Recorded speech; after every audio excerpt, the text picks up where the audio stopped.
Hey guys, my name is Nora Franche, and welcome to the podcast Grateful Blessed Mess, daily reflections for those in the 12 steps. I am a fellow 12-stepper and certified mindset coach, and I am here to introduce you to the value of mindset coaching in your 12-step journey. So if you feel like you are stuck in the steps, if you're slipping and sliding with your abstinence, mindset coaching may help you as it did me, and you can find me at catholicmindsetcoaching.com. These episodes are meant to invite you in to consider the truths of 12-step wisdom and to join in the very real struggle of living them in action. I hope that it feels almost like a mini meeting, and I invite you to contribute your own share on the Grateful Blessedness Facebook group to keep the discussion going. My comments are based on my own experience, so feel free to take what you like and leave the rest. But my hope is to encourage you on your own daily 12-step journey. As they say, you cannot stay clean on yesterday's shower. So without further ado, let's begin.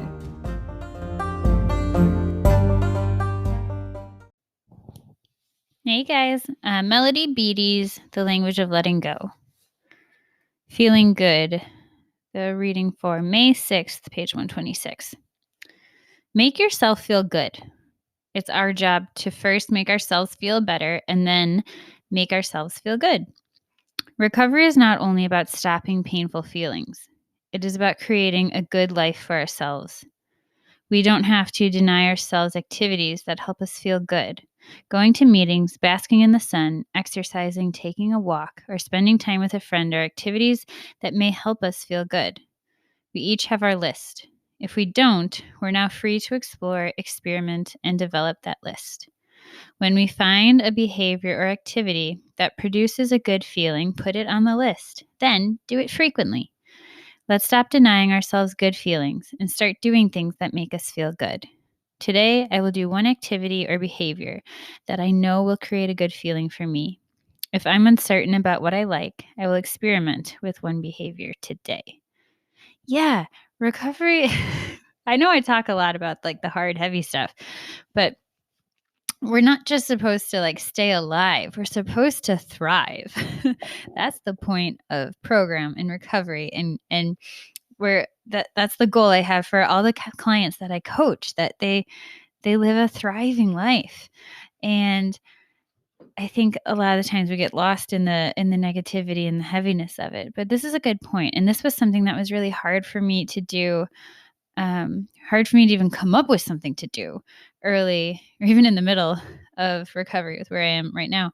I remember my sponsor just encouraging me to take care of myself. And for some people, that's a very natural instinct. For me, it is not in healthy ways. And after I've been working with her for a while, and she suggested that because I was getting so anxious about something, I'm not recalling right now, but she encouraged me to go home and do something for self-care. And I couldn't think of anything. I just didn't have a go-to list. And I think a lot of us, the typical of anybody, things that we go to are like a glass of wine or watching a show or those are like things that are not as helpful as, say, calling a friend, going for a walk, a little bit of exercise.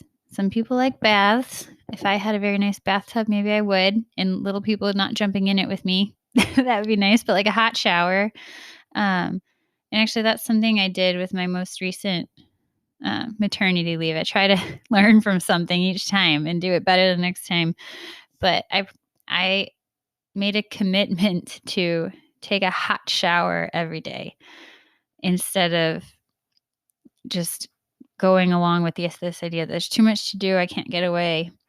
That was something that I did that was massive for my well-being and mental health. So it sounds silly, but that's a commitment that I still have now continued on with myself, that even if I've gotten to 8:00 at night and I still haven't showered, I'll shower. Not that I get really smelly and gross, guys, but sometimes, you go a day or two. And what I found is that I feel as yucky then on the outside as I might be feeling on the inside. And even though this is interior work, We feel better interiorly when our outside is tidy and clean.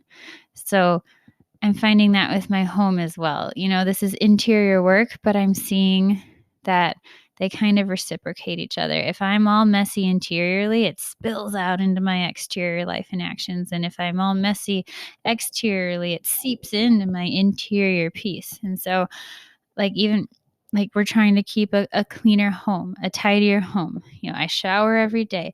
I try to pray every day. And then this is now how I start to clean up my interior life. I at least bare minimum will say the 3rd step prayer and the 7th step prayer every day.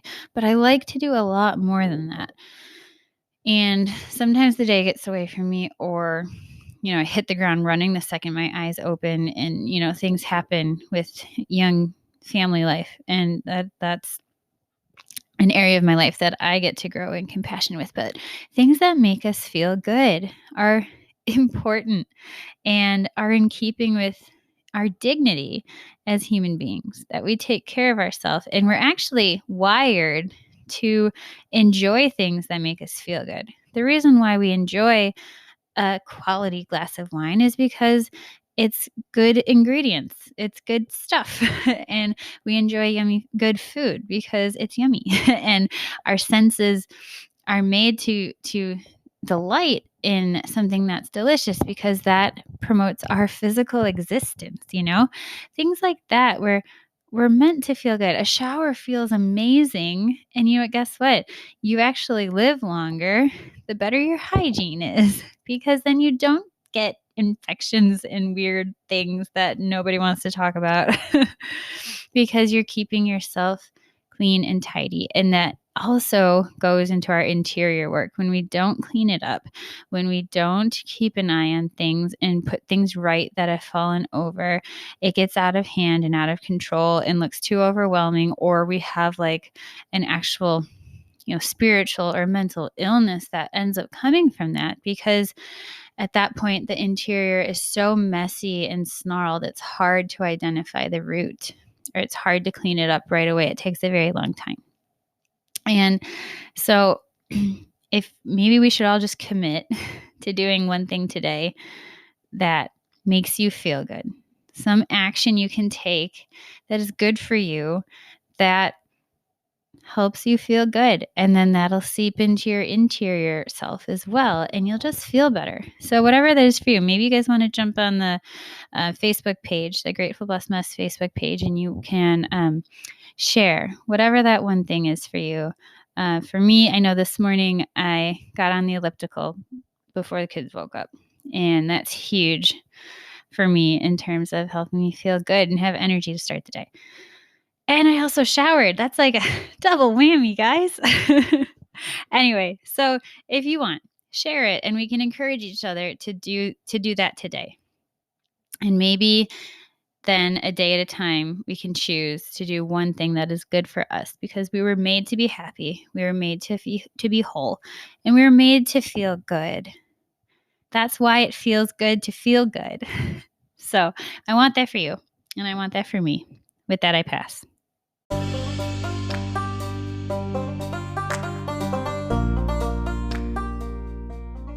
Thank you so much for listening to today's episode. If you feel that mindset coaching could help you on your 12-step journey, please feel free to reach out and find me at catholicmindsetcoaching.com. This is not a replacement for 12-step work. This is something outside of the 12 steps. It is simply something that has a heart for the 12 steps and those who are in it. And so, welcome. If you are here, chances are you may also be a bit of a mess, and I hope that you can learn to find some gratitude in the blessings that have come from your messes.